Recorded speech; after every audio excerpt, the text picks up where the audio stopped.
Evangelho de João, capítulo 2.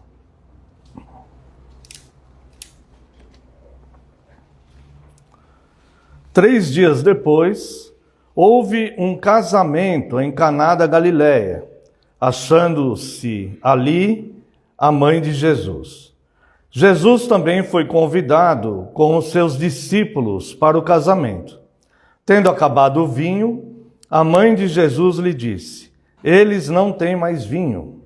Mas Jesus lhe disse: mulher, que tenho eu contigo? Ainda não é chegada a minha hora. Então ela falou aos serventes: fazei tudo que ele vos disser.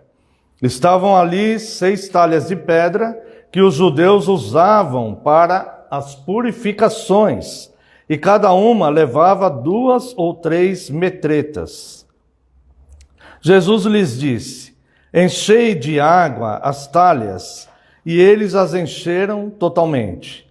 Então lhes determinou: tirai agora e levai ao mestre-sala, e eles o fizeram.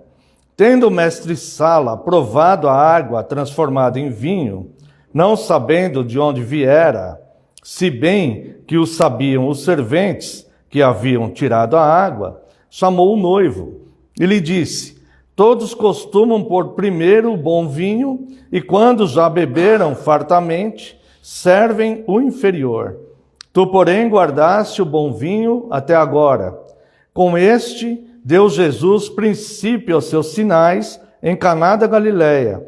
Manifestou a sua glória, e os seus discípulos creram nele. Depois disto, desceu ele para Cafarnaum com sua mãe, seus irmãos e seus discípulos, e ficaram ali não muitos dias. Convido também a amada congregação, aqui mesmo no Evangelho de João, capítulo 6, leremos a partir do verso 53. Respondeu-lhes Jesus: em verdade vos digo, se não comerdes a carne do Filho do Homem e não beberdes o seu sangue, não tendes vida em vós mesmos. Quem comer a minha carne e beber o meu sangue tem a vida eterna, e eu o ressuscitarei no último dia. Pois a minha carne é verdadeira comida, e o meu sangue é verdadeira bebida. Quem comer a minha carne e beber o meu sangue permanece em mim, e eu nele. Assim como o Pai que vive, que me enviou, e igualmente eu vivo pelo Pai, também quem de mim se alimenta, por mim viverá. E ainda quero convidar a amada congregação para um versículo na primeira carta aos Coríntios, capítulo 11, o verso 25.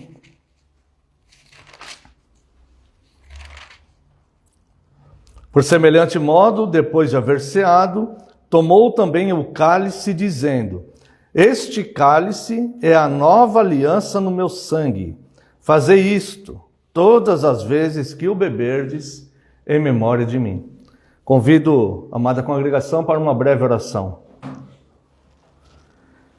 Pai precioso, santo e eterno, a Ti, Deus, toda a glória, toda a honra e todo o louvor, ó Deus. Mais uma vez pedindo perdão pelas nossas falhas e pecados. Neste momento de culto, Deus, estamos diante da Tua santíssima palavra e ansiamos, desejamos e precisamos, Deus, sermos instruídos pela Tua santa palavra. Ó Pai, para tanto é necessário, Deus, que Teu Santo Espírito venha nos iluminar, esta palavra revelada, nos ensinar, nos apontar, ó Deus, caminhos, direções, curar as nossas feridas, Deus, transformar a nossa mente, limpar-nos, Deus, de todo mau desígnio. Nós precisamos, Deus, da ação do Teu Santo Espírito, através desta palavra, que como água regeneradora, nós desejamos que venha nos purificar. Por isso, Deus, de mim mesmo nada tenho a dizer, e rogo a Ti, Senhor, que neste momento eu diminua, e só prevaleça a Tua palavra, porque somente a Tua palavra é a verdade. No nome santo e poderoso de Jesus Cristo, é que eu oro agradecido. Amém, Senhor. Amada Igreja do Senhor Jesus Cristo, venho-vos proclamar o sangue redentor de Cristo. No último dia do Senhor, no domingo passado, a fim de nos prepararmos para a ministração da Santa Ceia do Senhor, nós meditamos sobre o pão, o corpo de Cristo. Hoje, com a graça de Deus, meditaremos sobre o sangue de Cristo, o vinho puro e santo, que se alguém dele não beber, não terá vida em si mesmo. E por que, se alguém dele não beber, não terá vida em si mesmo? Primeiro, porque o próprio Cristo ensinou esta realidade. No texto que nós lemos de João 6, no verso 53, o Senhor Jesus diz isso. Respondeu-lhes Jesus: em verdade vos digo, se não comerdes a carne do Filho do Homem e não beberdes o seu sangue, não tendes vida em vós mesmos. Porque a vida do corpo é o seu sangue, conforme nos diz Levítico 17:14. Semana passada nós aprendemos como ser corpo de Cristo, como ser pão. Hoje nós vamos entender que a vida do corpo está no sangue, conforme Levítico 17:14. Porque o sangue de Cristo foi o preço de nosso resgate. Convido a amada congregação para lermos aqui na primeira carta de Pedro, capítulo 1, versos 18 e 19. Sabendo que não foi mediante a coisas corruptíveis, como prata ou ouro, que fostes resgatados do vosso fútil procedimento que vossos pais vos legaram, mas pelo precioso sangue, como de cordeiro sem defeito e sem mácula, o sangue de Cristo. E porque é a mensagem apostólica da aliança de Cristo com a igreja, como nós vimos aqui agora há pouco, na primeira carta aos Coríntios, capítulo 11, verso 25. Por semelhante modo, depois de haver ceado, tomou também o cálice, dizendo: este cálice é a nova aliança no meu sangue. Fazei isto todas as vezes que o beberdes, em memória de mim. No texto que lemos das bodas de Caná, há elementos suficientes para recebermos o vinho da mesa do Senhor com alegria. Pois nas bodas celestiais, quando nós seremos recebidos por Cristo, nós beberemos o fruto da videira, o fruto novo, o vinho novo, juntamente com Cristo, que está se abstendo de tomar desse fruto até que chegue aquele dia. Convido os irmãos a analisarem aqui no Evangelho de Marcos, capítulo 14, verso 25. Em verdade vos digo que jamais beberei do fruto da videira, até aquele dia em que o hei de beber novo no reino dos céus. Eis aqui a nossa aliança. Nós participamos do vinho e Cristo se abstém do vinho, até o dia em que estejamos juntos nas bodas, celebrando o vinho novo.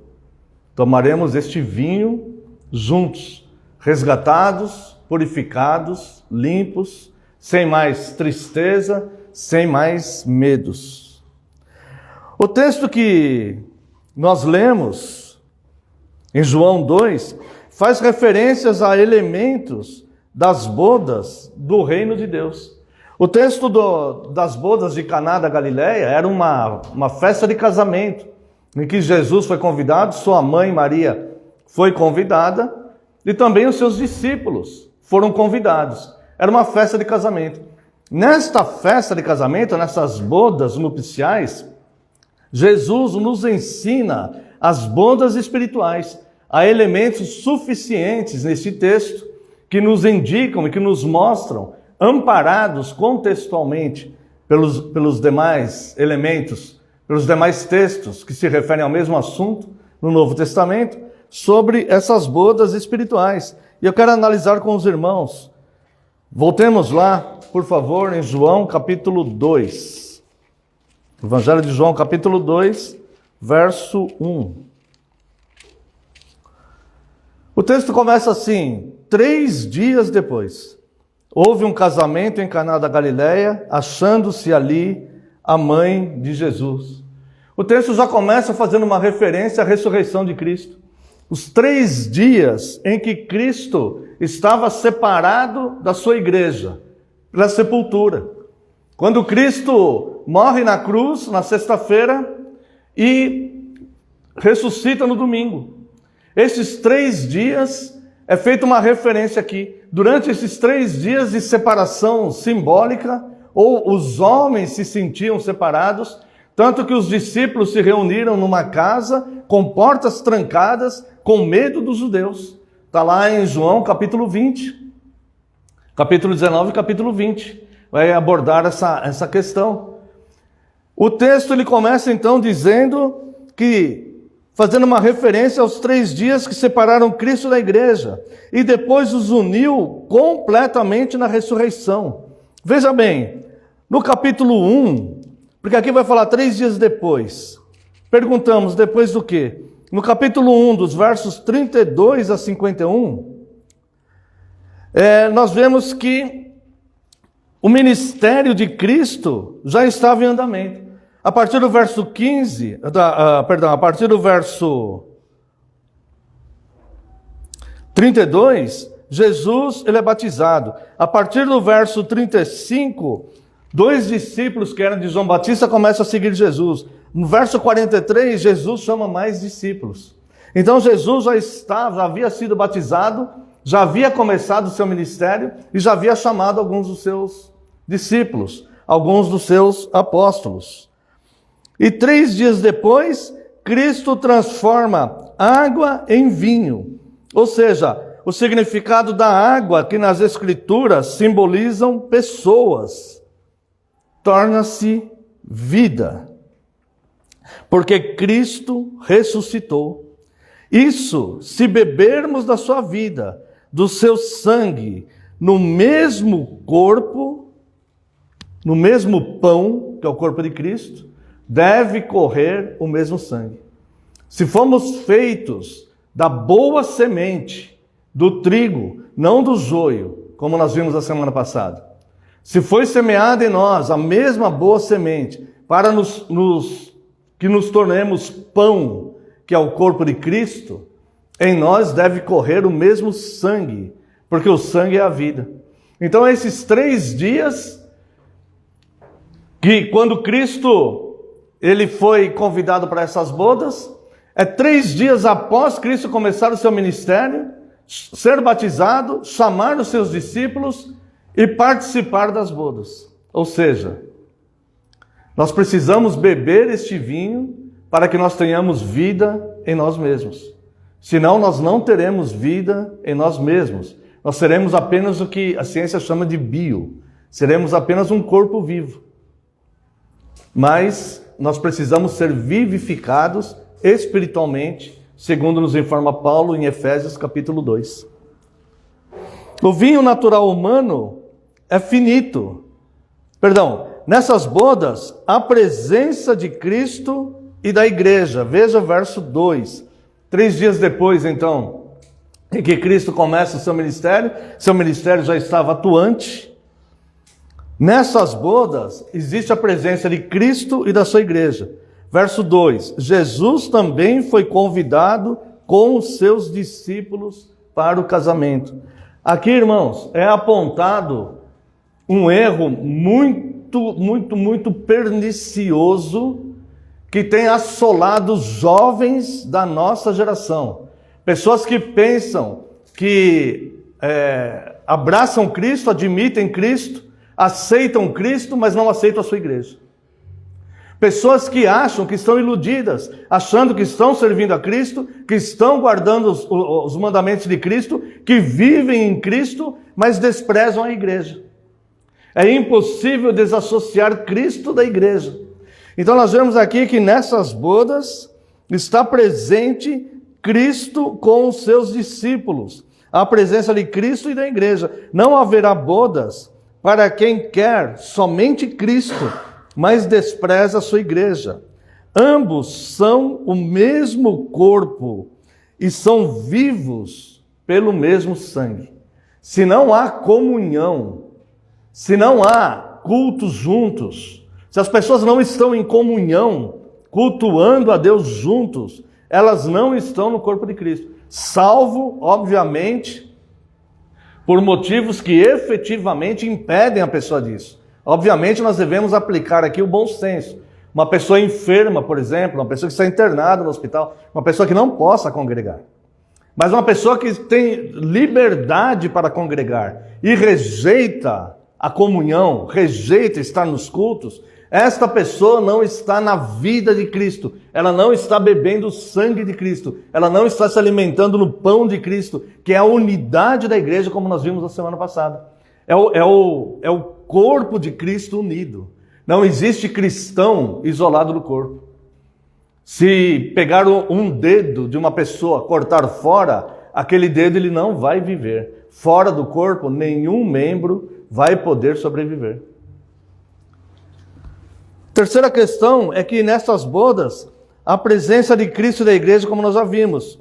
A terceira questão é o vinho natural, humano, ou seja, o sangue que não é o sangue de Cristo, que é o nosso sangue.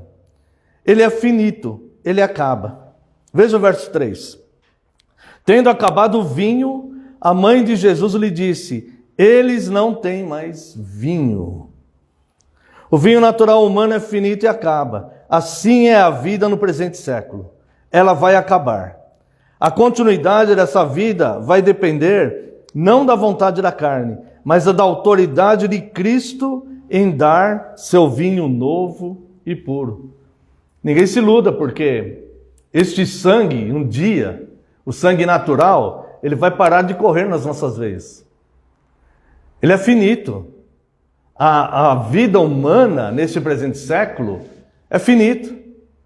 E as pessoas passam a vida desprezando a excelência dos valores de Cristo, cuidando da sua própria vida, cuidando de sua família, cuidando dos seus próprios interesses, cuidando do seu próprio bem-estar, desprezando a excelência de Cristo. Essas pessoas, elas não estão bebendo o sangue de Cristo, elas estão vivendo para si mesmas. Ou seja, elas não têm vida em si mesmas, porque quando terminar este sangue, quando o coração não bombar mais o sangue natural, elas não terão mais como continuar a sequência de sua vida. Ao passo que aquele que bebe do sangue de Cristo, esse viverá eternamente em prazeres, em exultação, em glória, em paz e vida ativa, vida feliz, vida perfeita. Então o vinho natural acaba. E no verso 14, no verso 3, a própria Maria diz, né? Tendo acabado o vinho, a mãe de Jesus lhe disse: eles não têm mais vinho. Mas neste momento, quando Maria, ela fala isso para Cristo, Cristo dá uma resposta que talvez as pessoas não entendam bem. E ele diz aqui: mas Jesus lhe disse: mulher, que tenho eu contigo? Ainda não é chegada a minha hora. Muitas vezes essa passagem aqui, traduzida para o nosso idioma, parece até um pouco de falta de educação, né? Parece até um pouco uma falta de respeito com Maria. Mas não se trata disso. Isso aqui vai começar a ficar muito claro quando Cristo chama sua mãe de mulher, no texto original, ginai. Essa palavra ginai no grego, está certo ser traduzido por mulher, está certo, mas tem a ver com esposa. É mulher, esposa. Se nós olharmos no sentido 1 Coríntios 7, por exemplo, quando Paulo aborda o casamento, ele está se referindo às esposas com esse termo. Esse termo ele tem a ver com esposa. O que Cristo começa a descrever aqui é as bodas espirituais de Cristo com a sua igreja.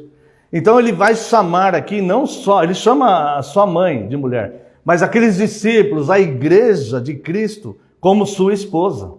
Então, quando a igreja clama a Cristo, ele responde para a esposa. E aqui ele vai dizer algo bastante interessante. Ele fala, mulher, que tenho eu contigo, ainda não é chegada a minha hora. Então, a sua noiva, a igreja, começa a dar a mensagem ao mundo. Verso 5. Então ela falou aos serventes, fazei tudo o que ele vos disser. Bom, vamos entender esses dois versículos aqui, irmãos, porque eles parecem meio desconexos. Maria fala para ele, acabou o vinho. E ele fala, Gnai, que tenho eu contigo? Ainda não é chegada a minha hora. Bem, que hora que não era chegada? Se o ministério de Cristo já havia começado. Nós vemos pessoas dizendo que o ministério de Cristo ainda não havia começado, por isso não era chegada a hora. O ministério de Cristo já era chegado, já tinha chegado. Cristo já tinha se batizado. Cristo já tinha chamado discípulos. Cristo já estava se revelando, se revelou a Natanael. Eu vi você orando embaixo da figueira. Cristo já estava em pleno andamento do seu ministério. Mas quando ele diz para a mulher, para a igreja, esposa, ainda não é chegada a minha hora, que hora é essa? A hora de eu derramar o vinho, a hora de eu derramar o meu sangue, a hora da cruz, a hora de eu derramar o meu sangue libertador, para que as bodas sejam perfeitas, para que vocês experimentem e tomem o puro sangue redentor, remissor, que vai trazer vida de fato. É isso que Cristo está se referindo à sua igreja.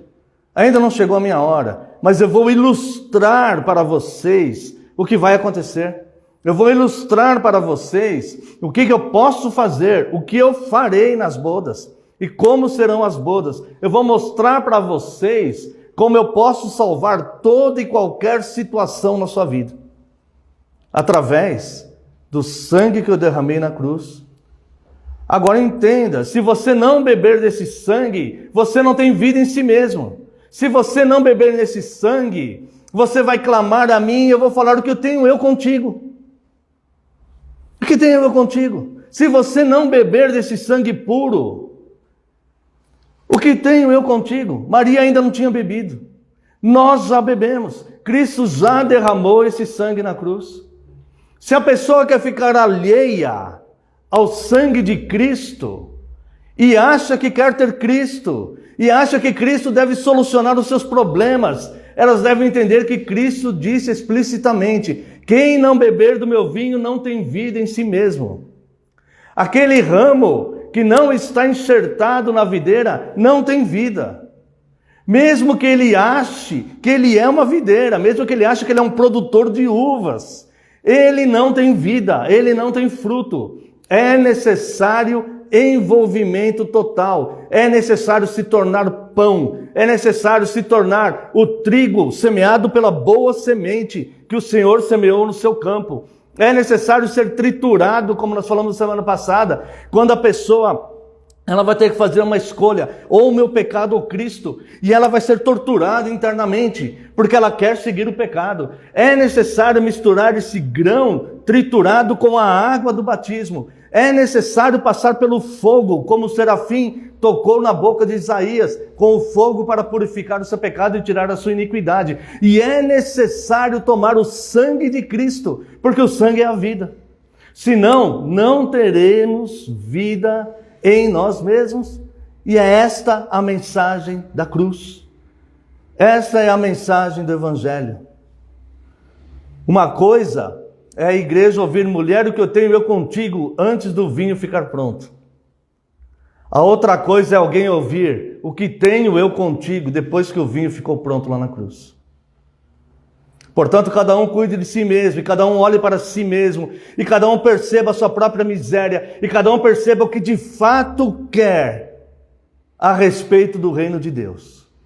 Porque é explícito e claro, e dito pelo Rei do Universo, cuja palavra reina eternamente, quem não beber desse vinho não tem vida em si mesmo.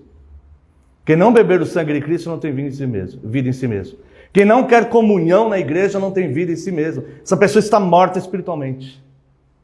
É necessário clamar a Deus e pedir vida. Se cada um que estiver ouvindo essa mensagem perceber que está tão desanimado, que está tão caído, que não quer a comunhão, não sente vontade da comunhão, não sente vontade de fazer o bem junto com a igreja, não sente vontade de caminhar junto com a igreja, essa pessoa está morta espiritualmente. É necessário que os ouvidos espirituais abram e que esta pessoa clame pela misericórdia. Senhor, eu quero beber do teu vinho. Eu imagino, irmãos, ao longo de todas as eras, em todo o mundo, que muitas pessoas congregaram a vida inteira e nunca beberam o sangue de Cristo. Não tinham vida em si mesmo. Muitas pessoas abraçaram a fé com muita alegria, com muito entusiasmo, mas na primeira decepção abandonaram Cristo. No primeiro dissabor, no primeiro espinho do caminho, no primeiro sol que queimava as costas na caminhada. Essas pessoas que colocaram a mão no arado um dia, tiraram. Essas pessoas não tinham vida em si mesmas. Essas pessoas não bebiam o sangue de Cristo. Essas pessoas não tinham sangue no corpo. Essas pessoas estavam se tornando pão, mas faltou esse elemento. Elas não tinham sangue. A vida de Cristo correndo em suas veias, como Paulo diz, não vivo mais eu, mas Cristo vive em mim. Se vivesse eu ainda, eu continuaria com o prestígio que eu tinha no Sinédrio, com todo aquele poder e autoridade, e reconhecido pelas pessoas, vivendo economicamente muito bem, vestindo as melhores túnicas, tendo autoridade para fazer o que eu quiser. Se eu quiser pegar pessoas para levar preso, eu levo. Mas eu bebi o sangue de Cristo. E agora não vivo mais eu. Cristo vive em mim. Agora os meus interesses são outros, a minha vontade é outra, o meu pensamento é outro, o meu foco é outro, a minha energia eu gasto em outras coisas. O sinédrio é passado na minha vida. Agora eu vivo Cristo. E depois disto, a mensagem de Cristo começa a ser pregada. Verso 5, Maria, como representante da igreja, ela fala aos serventes, fazei tudo o que ele vos disser. Faça tudo o que ele vos disser. Essa é a mensagem do Evangelho. Irmãos, o que devo fazer para ser salvo? Arrependam-se e cada um seja batizado em nome de Cristo. Faça tudo o que ele vos disser. Cristo, ele fala, aquele que guarda os meus mandamentos é esse o que me ama. E o que guarda os meus mandamentos, eu e o Pai viremos nele e faremos nele morada. Fazei tudo o que ele vos disser. Essa é a mensagem do Evangelho. Faça tudo o que ele vos disser, o que ele disse. Leia os Evangelhos. Lá está o que ele disse. E ele disse, quem não beber do meu sangue não tem vida em si mesmo. Essa pessoa está morta espiritualmente. Mesmo que congregue a vida inteira, mesmo que professe ser cristã. Não há frutos nesta vida, não há frutos. Ela vive exatamente como os outros, só que ela pratica uma religião. Ela crê, ela tem uma crença. Mas não há frutos. Então, versos 6 e verso 7, a mensagem de Cristo que Maria fala, fazei tudo o que ele vos disser. A mensagem de Cristo é a purificação. Veja, estavam ali 6 talhas de pedra que os judeus usavam para as purificações, e cada um levava 2 ou 3 metretas. Jesus lhe disse, enchei de água as talhas, e eles as encheram totalmente. A mensagem da igreja é, fazei tudo o que eles vos disser. Qual que é a mensagem? O que ele mandou fazer? Pegar as talhas de purificação. Essas talhas eram usadas para as purificações dos judeus. Enchei de água, Jesus falou. A regeneração pela purificação com a água do batismo. A água regeneradora da palavra. Enchei de pessoas para serem purificadas. A água representa multidões. Enchei de pessoas para serem purificadas e as entregue diante de Cristo. Vamos encher as talhas de pessoas para serem purificadas e vamos entregá-las diante de Cristo. Algumas vão beber do sangue. Algumas serão arrebatadas do fogo. E diz aqui, e cheio de pessoas a serem purificadas e as entregues diante de Cristo. E essas pessoas terão o sangue puro de Cristo, do perdão, da nova vida. Agora, olha que interessante aqui. Cada metreta, aliás, cada talha dessa, levava 2 ou 3 metretas. A medida grega da metreta era 40 litros. 40 litros. Algumas levavam o dobro, outras levavam o triplo. 40, além das talhas serem usadas para purificação, para santificação, existe essa simbologia de números na Bíblia. E 40 significa exatamente purificação. Olha só, foram 40 dias no dilúvio, quando Deus purificou a terra de um povo ímpio, mau, criminoso, homicida. O mundo estava cheio de violência. Quando Deus fala, me arrependi de ter criado o homem, mas vou preservar o justo Noé e sua família. E por 40 dias e 40 noites, choveu sobre a terra. 40 também foram os anos da peregrinação no deserto, quando Deus liberta o povo da escravidão do Egito. E essa passagem do deserto, que poderia ser cumprida em bem menos tempo do que isso, serviu para purificar toda uma geração de pessoas que eram de dura cerviz, de pessoas que não se submetiam. Elas queriam ser libertas da escravidão, mas não queriam submeter-se a Deus e que Deus mandava Moisés fazer. Muitos deles pereceram no deserto. O sol escaldante do deserto, por 40 anos, purificou aquelas pessoas. Cristo, que sempre foi puro e não pecou, teve o seu deserto particular. Passou 40 dias no deserto sendo tentado pelo maligno, que esperou ele sentir fome para falar, manda transformar essas pedras em pães. A medida de cada talha daquela era um número de purificação 40. O dobro ou o triplo. Tem pessoas que precisam do triplo do tempo para purificar-se a si mesmo.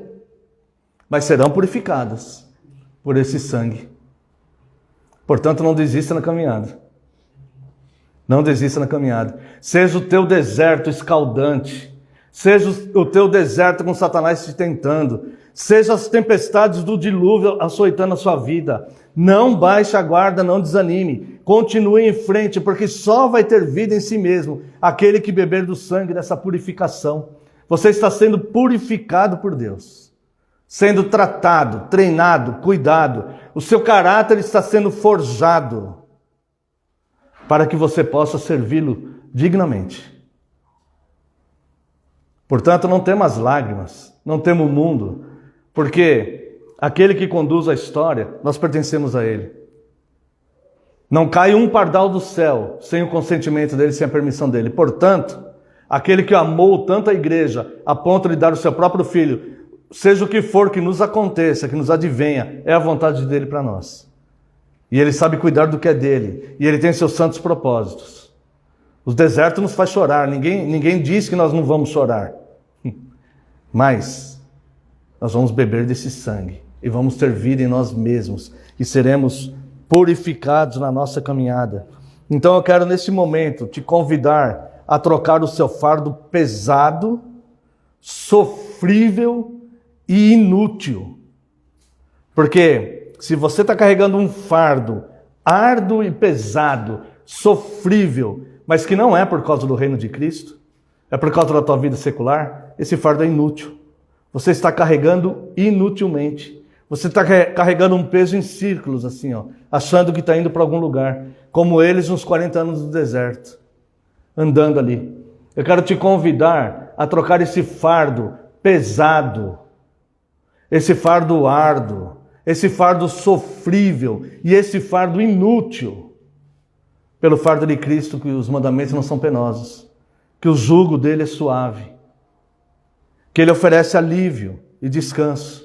E quanto mais cedo você fizer isso, mais cedo você será revivificado, você terá vida em si mesmo, e você vai ter alegria em fazer a obra de Deus. Irmãos, eu já vi pessoas ficarem muito felizes com diversas conquistas.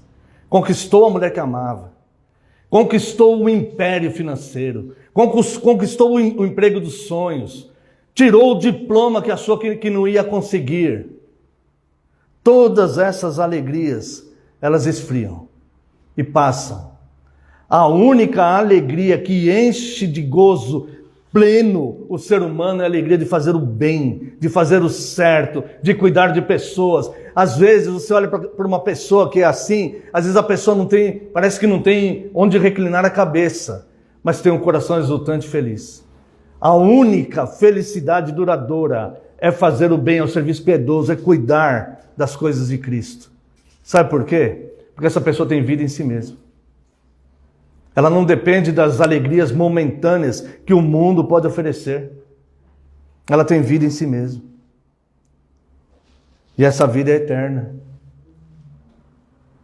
Então eu quero te convidar a trocar seu fardo pesado, sofrível e inútil pela nova vida em Cristo, pela comunhão à mesa do Senhor, pelo vinho novo, que te tornará nova criatura. E eis que as coisas velhas já passaram, e você viverá em novidade de vida. Como eu faço isso? Lance, portanto, sobre ele a tua ansiedade, porque ele tem cuidado de nós. Então chega o verso 8, que tem uma palavra traduzida aqui de forma interessante. Então lhes determinou: tirai agora e levai ao mestre-sala, e eles o fizeram. Veja que Cristo não pediu, veja que Cristo não ordenou. Esse texto aqui diz que ele determinou.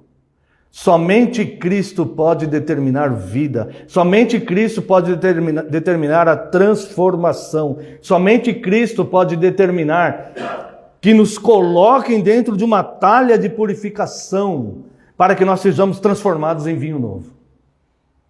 Ou seja, não depende da nossa escolha, depende da autoridade de Deus. Então qual que é a nossa função diante disso? Então eu tenho que sentar e esperar se Deus vai decidir ou não? Não, eu tenho que clamar a Ele, eu tenho que pedir a Ele: Senhor, me transforme. Eu tenho que buscar essa transformação nele. Senhor, me transforme, porque se meus olhos espirituais se abriram de tal forma que eu estou entendendo que eu preciso que o Senhor me transforme, é porque o Senhor tem algum propósito na minha vida.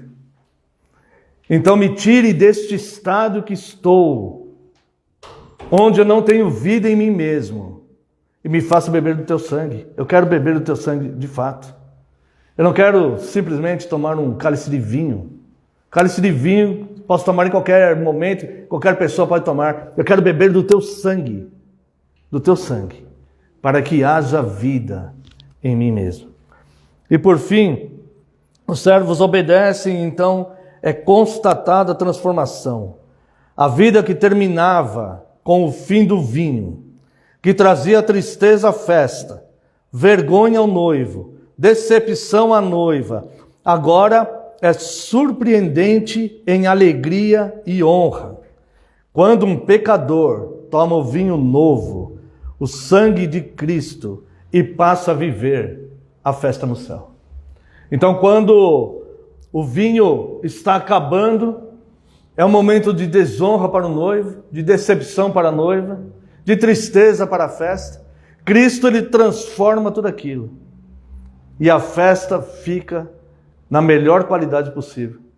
E quando o pecador toma desse vinho novo, que é o sangue de Cristo, ele tem honra, ele tem alegria, ele tem paz, ele tem suficiência, mesmo que as circunstâncias sejam contrárias na vida dele. Mesmo que as coisas materiais não sejam exatamente tudo que ele queria, mas ele tem suficiência. E a festa no céu, quando haverá, pois haverá de fato essas bodas. Nós nos tornamos pão, fruto da boa semente da palavra enxertada em nós. E passamos a ter vida pelo sangue puro, o vinho novo de Cristo. Vivamos, pois, a vida daqueles que herdarão a terra. Amém. Quero convidar a amada congregação, como resposta para esse sermão, o hino 142, apenas a parte 2.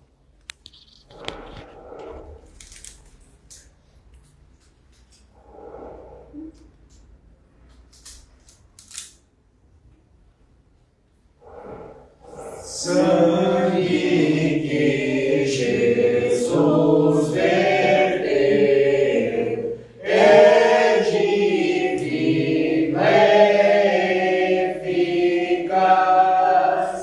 Este sangue ao coração,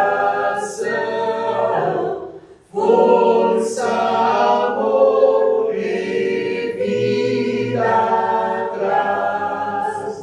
Este sangue ao coração,